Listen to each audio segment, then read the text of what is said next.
సంగారెడ్డి జిల్లా సుల్తాన్పూర్ సభలో బీఆర్ఎస్ అధినేత కేసీఆర్ సంచలన వ్యాఖ్యలు చేశారు. తెలంగాణలో కాంగ్రెస్ పార్టీ ఏడాదికి మించి ఉండలేదని అన్నారు. బీజేపీతో ఎవరు కలిశారో ప్రజలు తెలుసుకోవాలని హితవు పలికారు. తెలంగాణ ప్రజలకు ఇచ్చిన రుణమాఫీ ఎప్పుడు చేస్తారో చెప్పాలంటూ డిమాండ్ చేశారు. తెలంగాణలో బీజేపీకి ఓటు వేసినా మంజీరాలో వేసినా ఒకటే అంటూ కేసీఆర్ సెటైర్లు వేశారు. వాస్తవంగా వాళ్ళు గెలిచినరు, మాకేం ఓర్వలేనితనం లేదు. వాళ్ళు కూడా ఉండాలి, 5 ఏళ్ళు పనిచేయాలి. అప్పుడే నల్లదేందో తెల్లదేందో తెలుస్తుంది. కానీ ముఖ్యమంత్రి మాట్లాడే మాటలు చూస్తే, సభలలోనే వణుకుడు చూస్తే తిరగబడ్డ జనం తెలంగాణలో. సర్వే రిపోర్ట్లు వస్తున్నాయి, కాంగ్రెస్కు 2 సీట్ల కన్నా ఎక్కువ రావు అని.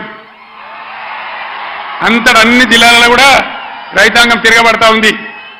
అందుకే ముఖ్యమంత్రి నిన్న నారాయణపేట సభలో ఆయన భయం, ఆయన కంపం చూస్తే ఈ గవర్నమెంట్ ఏడాది కూడా ఉండట్లేదని మనం చేస్తా ఉన్నా.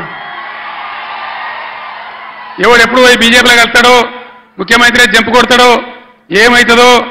ముఖ్యమంత్రి ఏడో మాట మాట్లాడతాడు, ఢిల్లీకి పోయి బీజేపీ కోటేమని టీవీలో చెప్తాడు. అంటే ఏం జరుగుతుంది?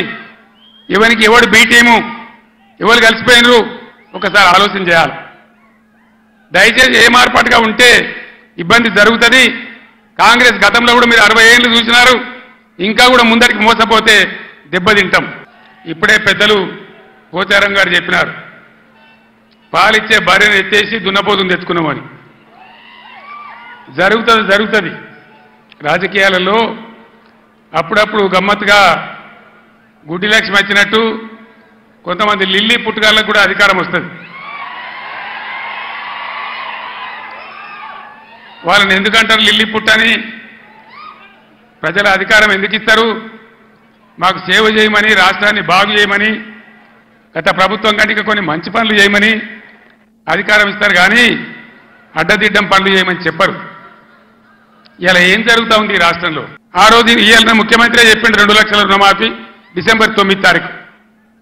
ఏడవాయ డిసెంబర్ 9 తారీఖు ఎవడో అన్నాడట, కూర్చుంటే లేవో చేత కాదు కానీ తాటి చెట్టు అంత ఎగురుతా అన్నాడట.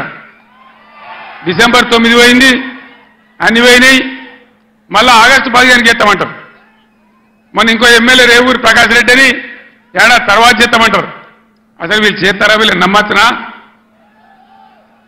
వీళ్ళను వంగదీసి వీళ్ళ మెడలు వంచి 2 లక్షల రుణమాఫీ చేయించే బాధ్యత బీఆర్ఎస్ పార్టీ మేము తీసుకుంటా ఉన్నాం. అందరం కలిసి యుద్ధం చేద్దాం. పార్లమెంట్ ఎన్నికల్లో బీఆర్ఎస్ అభ్యర్థులను గెలిపించండి, బీఆర్ఎస్ కు బలాన్ని ఇవ్వండి. రైతుల పక్షాన బీఆర్ఎస్ పోరాటం చేస్తుందని మనవి చేస్తా ఉన్నా. ఏమన్నా ఏకైనా పనిచేసిందా మన రాష్ట్రానికి?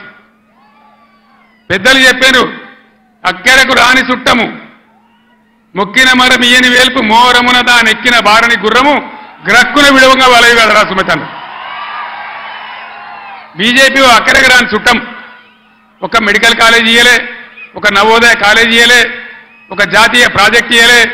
నేను స్టేజ్ ఎక్కుంటే హరీష్ రావు మాట్లాడుతుంటే విన్నా, ఆయన అన్ని చెప్పిండు. అవన్నీ 100% కరెక్టు.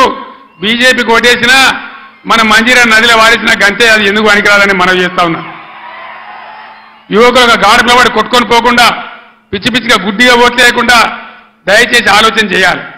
ఇలా తెలంగాణకు న్యాయం జరగాలంటే, తెలంగాణ హక్కులు కాపాడాలంటే, తెలంగాణ ప్రాజెక్టులు కంప్లీట్ కావాలంటే, మళ్ళా రైతాంగానికి మళ్ళా మేలు జరగాలంటే ఈ ఆగమాగం పార్టీలు కాదు. తెలంగాణ హక్కుల కోసం పేగులు దిగదా కొట్టాడే ఒకటే ఒక పార్టీ బీఆర్ఎస్ పార్టీ, గులాబీ జెండా. ఆ జెండా ఉన్న కారు గుర్తుని ఆదరించి